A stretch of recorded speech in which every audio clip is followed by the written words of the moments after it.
Samantala na itala po ng Philippine Coast Guard o PCG ang mahigit po sa 23,000 pasahero sa mga pantala ngayong Biyernes, batay po sa monitoring ng mga bumiyahe ngayong mahabang weekend. Mula hating gabi hanggang alas 6 ng umaga na itala ng PCG ang 11,418 outbound at 11,677 inbound passengers sa mga pantalan sa buong bansa.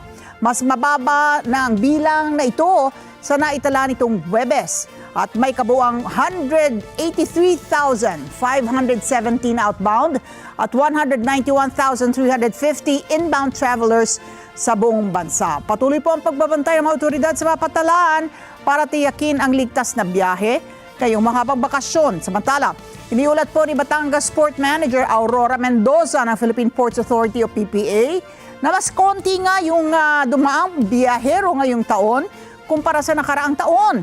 Ilan sa nakitang dahilan?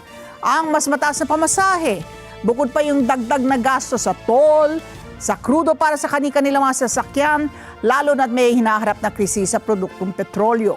At para naman sa mga nagpaplano magbiyahe na dadaan sa Batangas at Lucena ports, nagpaalala po ang PPA sa mga pasahero na gamitin ang Online Reservation Assistance System o ORAS para ma-check ang schedules at makapagreserba ng tickets in advance.